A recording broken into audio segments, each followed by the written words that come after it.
प्यारे दोस्तों, बहनों और भाइयों, आज गुरु नानक साहब की 455वीं जयंती समारोह की आपको बहुत बहुत शुभकामनाएं। सिख धर्म के प्रथम गुरु गुरु नानक देव ने सभी को एक समान रखने की बात कही। एक नूर से सब जगहों पर जा, कौन बड़े कौन, कोई भेदभाव की बात उन्होंने नहीं कही। इसलिए हमारे को लगता है कि सिख समुदाय में जात पात का बहुत कम बोलबाला होता है। जो गुरु ग्रंथ साहब को मानता है उनके सबके रिश्ते बड़े अटूट होते हैं। दूसरी बात यह कि गुरु के लंगर की बड़ी महत्ता है। पूरी दुनिया में आप कहीं भी जाएंगे, गुरुद्वारे में आप जाइए, लंगर चखिए, कोई कुछ देना नहीं है। इसी प्रकार से सिख धर्म में ये बहुत अच्छा है कि आप किसी गुरुद्वारे में जाते हैं और कहीं आपको जगह रहने की नहीं मिलती है तो गुरुद्वारों में आप 3 दिन तक निःशुल्क रह सकते हैं। उसके बाद अगर रहना है तो गुरुद्वारे की आप सेवा करेंगे। तो आज गुरु पर्व के अवसर पर गुरु ग्रंथ साहब के बारे में जितना भी कहा जाए उसमें भी सब भगवान श्री राम के बारे में बहुत अच्छी व्याख्याएं की गई हैं। लेकिन ज़िंदगी क्या है, ये उतार चढ़ाव है। कभी ज़िंदगी में बहुत सुख होते हैं, कभी दुख होते हैं, कभी बहुत धन होता है, कभी धन कम हो जाता है। तो ये भी एक उतार चढ़ाव का काम होता है और हमें ये भगवान श्री राम से सीखना चाहिए कि जिस व्यक्ति जिसका अगले दिन ही राज तिलक होने वाला था और रात्रि को जब कह दिया जाता है कि नहीं आपको बन जाना है, तो उनके चेहरे पर कोई भी किसी प्रकार की ऐसी बात नहीं लगी कि जैसे उनको कोई दुख हुआ हो। इसी प्रकार से हमें भी जीवन में ये मान के चलना चाहिए कि जो भी हो अच्छे के लिए होता है। एक छोटी सी कथा है। एक बार राजा की उंगली कट गई तो मंत्री ने कहा बहुत अच्छा, ठीक हुआ जो हुआ। राजा ने कहा हमारा ऐसा मूर्ख मंत्री है, क्या बात करें इससे। तो राजा एक बार शिकार करने गए और जंगल में वहाँ के किसी को बलि देना थी, तो उसमें उन्होंने बलि देने के लिए राजा को पकड़ लिया और राजा को लगा कि भाई अब तो मेरे प्राण जाएंगे। लेकिन बलि देने से पहले जो बलि देने वाले थे उन्होंने कहा भाई इनको शरीर को देखो। तो देखा तो उनका अंग कटा हुआ था, इसलिए वो बलि से बच गए। तो जब राजा लौट के आए तो मंत्री सब ने कहा भाई तुम ठीक कह रहे थे, जो होता है अच्छे के लिए होता है। इसलिए जीवन में जो भी आपके साथ घटना होती है उसमें दुखी होने की जरूरत नहीं है। तो इसी प्रकार से जीवन में जैसे रेल होती है, कभी वो छुक छुक करती छोटी चलती है, कभी वो पैसेंजर हो जाती है, कभी वो मेल हो जाती है। इसलिए जीवन भी हमारा इसी प्रकार से होता है।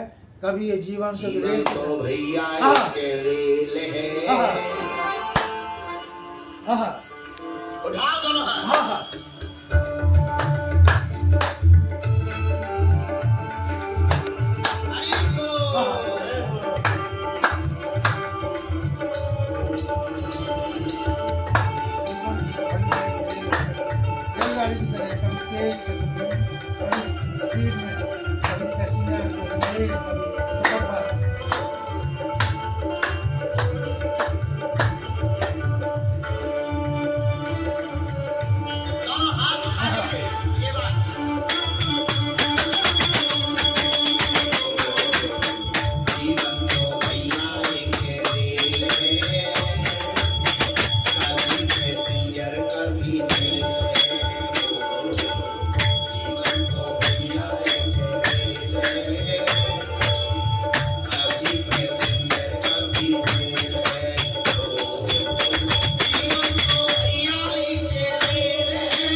हाँ, जब तक सांस होती है। सांसों का जब तक इसमें तेल है, कभी पैसेंजर कभी मेल है,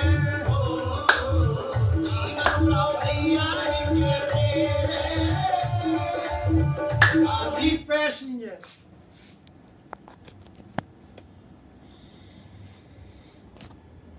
हमारे परम पूज्य श्री बागेश्वर धाम बाबा का ये गीत है, कितना सुंदर गीत है। ये सुख दुख की तरह है, कभी ये तेज दौड़ती है, कभी धीमी हो जाती है, और ये कब तक चलती है? जब तक हमारे जीवन में, जैसे रेल में तेल है तो चलेगी, नहीं तो रुक जाएगी, उसी प्रकार से सांसों का खेल है। इसलिए हमारे जितने ऋषि मुनि हैं उन्होंने कहा है कि ध्यान करना, योग करना, प्राणायाम करना। प्राणायाम करने से आपकी सांस की गति बहुत ही नॉर्मल हो जाती है। जैसे एक कुत्ता जो होता है उसकी आयु सबसे कम मानी जाती है क्योंकि वो बहुत दौड़ता है, उसकी सांस की गति बड़ी तेज होती है। लेकिन कछुए की जो है वो बहुत आयु लंबी होती है, मेढक की भी आयु लंबी होती है। तो ये सांसों का ही खेल है। तो सांस ठीक रखने के लिए आजकल दिल्ली में तो बड़ी समस्या हो रही है, सरकार मानती नहीं है अपनी गलतियों को। धूल मिट्टी वाहनों के ऊपर सारा सीकरा फोड़ देते हैं, जबकि आजकल जो वाहन आ रहे हैं उनमें पॉल्यूशन बहुत कम होता है, बहुत ज़ीरो एमिशन होता है, क्योंकि इंजेक्शन मोल्डिंग के आधार पर ये गाड़ियाँ चलती हैं। इसलिए उनको तंग करने के लिए कभी कुछ बना देते हैं, कभी कुछ बना देते हैं।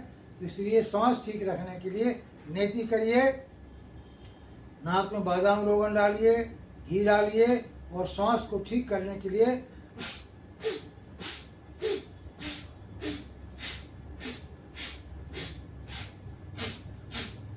ये करेंगे तो आपकी नाक में ड्राइनेस रहेगी, और जो भी म्यूकस अंदर जाएगा वो निकल जाएगा, और आप स्वस्थ और सुखी रहेंगे। अपने फेफड़े आपके अच्छे रहेंगे तो आपकी आयु दीर्घायु होगी, शतायु रहेगी। प्यारे बहनों और भाइयों, इसको भी जिस रूप में योग आता है, योगासन, प्राणायाम, ध्यान और समाधि करना चाहिए और स्वस्थ जीवन रखना चाहिए।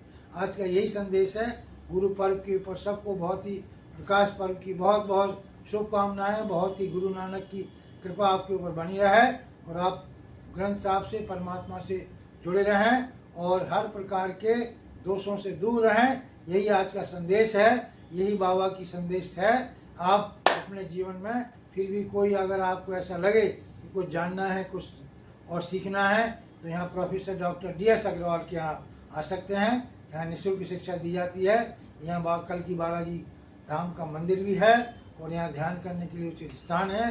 तो इसलिए 9811114180 पर, या 7290901889 पर, या 2228 और टर्मलाइन में आप आकर के आनंद प्राप्त करिए। बहुत बहुत धन्यवाद। पुनः आपको नमस्कार। कितना होगा? 10